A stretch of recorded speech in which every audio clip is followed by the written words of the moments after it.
Welcome to a series of Why Women Need a Seat at the Table in Tech Industry.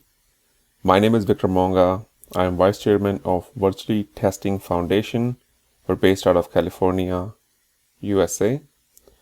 I'm going to use an acronym STEM: Science, Technology, Engineering, and Mathematics. Would you say that STEM is still a boys-only sector in 2021? We have wondered about a gender gap in technology. Nowadays, great women like Oprah, Michelle Obama, Melinda Gates are an inspiration to their gender. Let's talk about some statistics for our math fans in the audience. 57% of all professional occupations in the US for 2017 were held by women. In 1985, 37% of all US bachelors in computer sciences were women. Only 37% of tech startups have at least one woman on the board of directors. 63% of men in tech firms view their companies as equal employers regarding gender. Now, let's finally talk about the ratio of men to women in tech industry is 5 to 1. Allow me to introduce a first of many sessions in Why Women Need a Seat at the Table in Tech Industry series. Our mission is to connect like-minded folks who share the same ambition of equality of gender in tech. We are contributing to the cause and spreading the awareness. Studies show that companies with different points of view, market insights, and approaches to problem solving has higher sales, more customers, and larger market share than less diverse rival. We have an amazing guest on the panel today, Beverly Pulitzer, who got her doctorate in physics in the early 1970s and was a pioneer for women in Silicon Valley tech. Maria Sanchez, currently a support engineer for a highly technical machine learning product at Splunk. And Brianna Blessed, a corporate technology and innovation storyteller at VMware. Beverly, what was it like for you in the early days of your career in Silicon Valley? Were you usually the only woman at your level once you became a VP? Well, let me tell you what it was like before I became a VP. I mean, it was, I was one of three women in graduate school out of 100 in physics. And to get a PhD, you need somebody to sponsor your research. And I could not get a I could not get a professor to sponsor my research because I had children, and they wanted to make sure that you were available in the lab at all times, day and night, and that the your experiment and your thesis experiment would take precedence over anybody in your family. So I even had a hard time getting somebody to sponsor my research and get my PhD, which I got in 1972. So before I lived in Pennsylvania at the time. That's where Brianna was born, and I couldn't, with a PhD in physics, I couldn't get a job at all for 2 years, and belonged to a group. I belonged to a group of women who all had their PhDs, and they could not. They couldn't get a job at all as women PhDs, mostly in science. So when I moved to Silicon Valley, I I this area was full of job opportunities, and before I became a vice president of marketing, I actually worked in the lab, and I worked in the semiconductor industry as a process engineer. And I'll never forget my first interview um, to to get this job. Um, I was asked by the hiring manager if I, first of all, if I had kids. And at that time, that question was illegal. It was actually an illegal question. And what would I do would the kids, my children, take precedent over my job? And finally, I had to actually argue with him about about how many of his questions were illegal, hiring questions were illegal, and that I was better and tougher. I would be better and tougher at my job than any other person. Well, he was so impressed with the fact that I fought back that I did get the job. But that was my first job as a process engineer in the semiconductor industry. And later on, I got hired as a physicist in a company called MeasureX that made process control equipment for heavy industries, and was promoted into marketing a couple of years later. And then I was just a marketing manager, and that was very tough. I was probably the only woman in my field, um, selling capital equipment to mostly men, and because there were mostly men in the heavy industries like paper, plastics, rubber, metals, and it was very, very difficult to to really get accepted. So from then on, I actually, in another 5 years or so, I went on to be a vice president of marketing, and again in male-dominated industries where most of the sales guys were, all the sales guys were men, um, all the marketing people were men, and it was very, and when you sell capital equipment, it's uh it's very difficult to sell capital equipment. I mean, you really, the sales guys really get big salaries, and they strike all kinds of deals to get the sale. And the even though I was the marketing manager and in charge of the pricing and the products, they would completely disregard me. They would just disregard me just to get the sale and to get the order.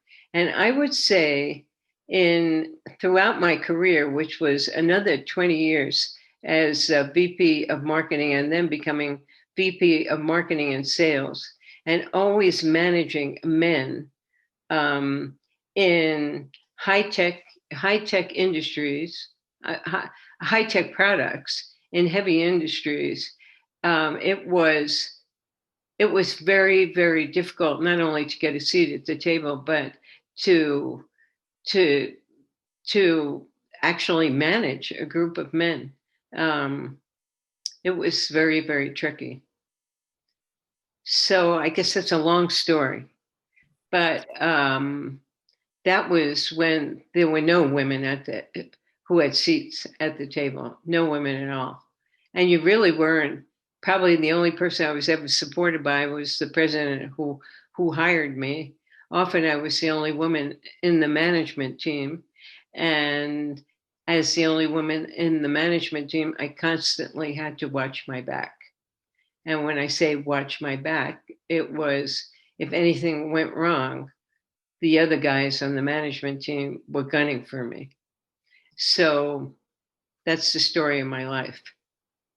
Well, thank you, Beverly, for sharing. Definitely, this is exactly what we want to hear. This is what our listeners should be taking. The takeaway from this story is that there was a lot of struggle. This tech industry, heavy engineering industry, there has been always dominated by men, but we now can change it. We are trying to contribute to the cause so everybody can open their eyes and really start to having equality on the table. Maria, you immigrated to the United States from Colombia, knowing almost no English and with a high school education. You learned the language, put yourself through school to become a computer engineer, and then successful Silicon Valley engineer. What kind of barriers have you seen in your career being both a woman and a foreigner? Yes, I had faced gender and ethnicity discrimination many times during my career, and I had to work extra hard to overcome stereotypes from interviewing and trying to get the job to actually performing my job, being underestimated a lot. I give you an example. I as a support engineer, I usually have to help enterprise customers. They have very difficult cases where like their system is down or something that is very critical. So when I call the customer, I remember like the first, I introduce myself and the first impression, I think the customer is like, no, no, no, you don't understand. I don't need level one. I need an expert. Can you please escalate uh, to your manager or to somebody? And so I have to explain myself. I'm sorry, I'm the expert. I'm gonna help you. Let me show you that I can help you with the problem that you're having and bring your system operational as you need. And I had those kind of circumstances many times where I have to uh, prove myself and work extra hard to break that stereotype. But over the years, I think, things are turning around and I do see a lot of improvement, more women in technology. And I see, since I started, I feel like things are getting better. There's like more companies aware of, equality, inclusion. So I think that, we definitely have made a lot of progress since I started. Yeah, thank you, Maria. And definitely, as you said, things are starting to get better, but at the same time, we can do better. Together, we all can inform our community, people, especially men who have still not considered diversity, inclusion, equality in tech industry or men-dominated industry. Brianna, what was your experience been like as someone who has had to work with high-level engineers and developers as a woman? How has it changed over time, if you have noticed it? Yeah, I mean, what's interesting is, so I started as a journalist, but I am a science journalist. I have a master's degree in science and environmental reporting. So my first job in publishing was at a computer magazine. And interestingly, a lot of the stuff that I faced was sexual harassment in the office.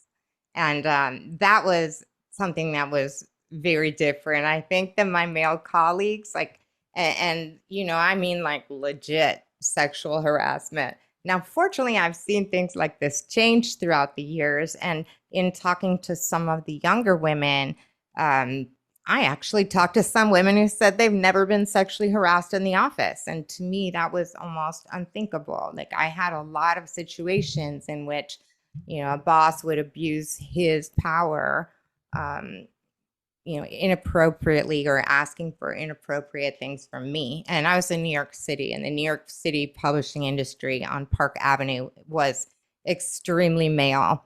So, I mean, that's how I started out. Now, as far as Silicon Valley tech goes, I definitely have seen that.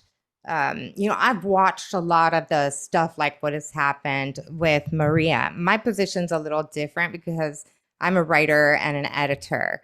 And the cool thing about my work is that whatever I create is the proof of what I know. So I've faced less discrimination for the work that I do. I think a lot of writers tend to be female, but what I've seen is politics. And I had a job, my last job, matter of fact, where women were talked over constantly in meetings. That's the kind of thing I see all the time, where literally I would be speaking and my boss would speak over me in a meeting. And one time he told me and my female colleague, he told us not to speak up in meetings. And if we did, to keep our remarks very short. I'm talking that happened a year ago. So a lot of things That's have crazy. changed. There's right. I know. It did. I got a new job now. Clearly, I left there. But the thing that's changing that I think is great and wonderful is that a lot of the younger women today, and also people of color, all kinds of diversity, they don't want to work for companies that don't champion diversity. And that's something really awesome that I've seen. But I also, when you read the stats that you read at the beginning, I can see we have a long way to go. And one stat that you didn't bring up is the fact that women are still paid, significantly less than men. And I'm sure technology is one of those areas where I bet, male engineers are probably paid much more than female engineers, and female engineers are probably less likely to be promoted. Well, thank you for sharing, Brianna. Let's wrap this session with one last question to all of you. Why is it important for women to have a seat at the table in technology industry? What value can an organization expect? I talked about the use case where the organizations who are diverse on their management, who have women at the table, are prone to be successful than their competitors who don't. So why don't we start with Beverly, this question about the importance of women to have a seat at the table. Well, just to set the stage, I was VP of marketing and sales for high tech companies for about 20 years, and I was always the only woman. Um, so so that's really so when you talk about having a seat at the table, I was the only woman who had a seat at the table. Um, why do I think it would be much better if there were more than one woman sitting at the table? For many reasons, actually. I think that, as Brianna mentioned, that a lot of men, I mean, a highly cohesive, effective management team should have everybody working together, everybody having the same vision, people really communicating without hidden agendas. And in many ways, I think women work a lot better together than men. I think men are extremely competitive. Um, they're very competitive with one another. Uh, you can just, for example, I mean, one of the things that happened is you go to a management meeting, and I went to plenty of management meetings, offsite management meetings, where the guys would do male kind of things, and I always was left out. Uh, being the only woman with a seat at the table. Um, so back to why I think that if more women had a seat at the table, I think that um, there would be more cooperation among members of the management team, a lot less competition. I think that a lot of the products that such a management team that was diverse could produce would be much more imaginative, much more creative, um, would probably be better in the marketplace because I think women work better together. I think they work much better together than men who I think are extremely, very, very competitive. Uh, that's my personal opinion. Maria, how about you? What's your take on this topic or this question? Yeah, I also think it's extremely important for women to have a seat at the table in technology because women add balance, innovation, creativity, empathy, passion, and much more. And I think most of the technology companies are aware of this, and they are really created opportunities for women and for minorities to have to be able to participate and add value, because it's about balance and being fair. And I think showing with data and actually proving they are actually creating those opportunities. That's what most of these programs are trying to do, to show that they are actually doing what they're preaching and creating those opportunities and making the table more balanced. True, very true. How about you, my favorite person, Brianna? You flatter me, Victor.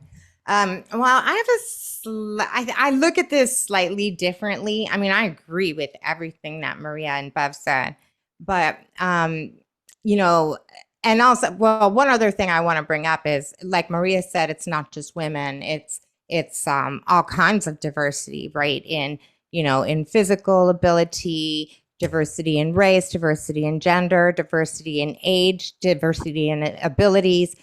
Bringing a number of diverse perspectives to the table is always good. And I look at it like this, and we write about a lot. We write a lot about this in the office of the CTO at VMware. We write a lot about innovation, and I believe that innovation comes from nurturing differences in ideas, what the philosopher Hegel called a dialectic, which is a hypothesis, antithesis, synthesis.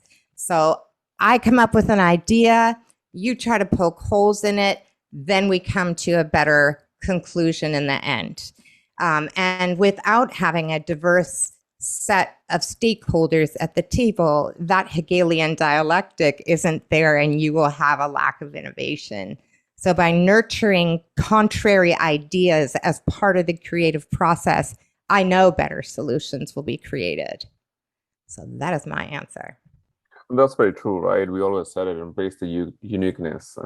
It's not to bring exactly the same templated mindset. It's about bringing the uniqueness on the table so we can be creative. If you are a company, if you're an organization who are trying to compete, you need to embrace uniqueness. That's the only way to go.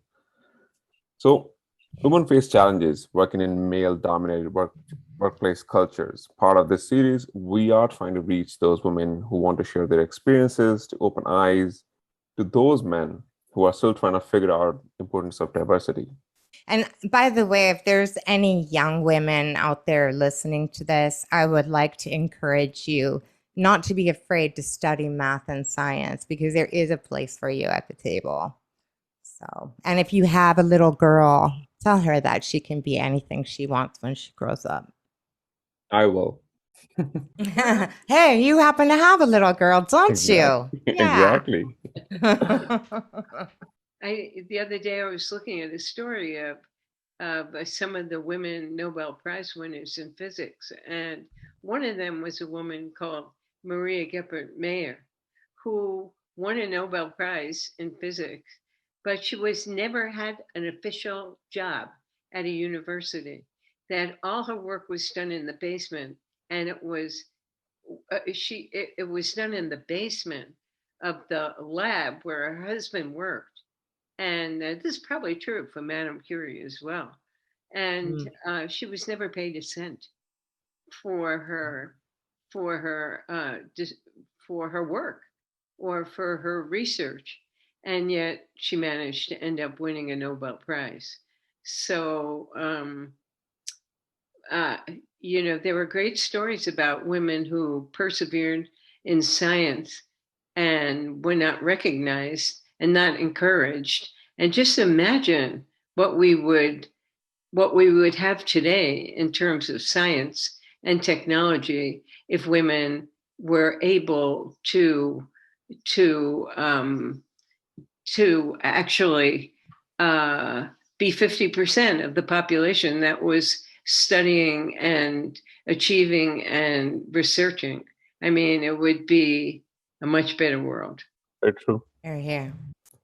With that, I would like to thank Beverly, Maria, Brianna for being an awesome panel today. And this was a very valuable conversation. Thank you very much.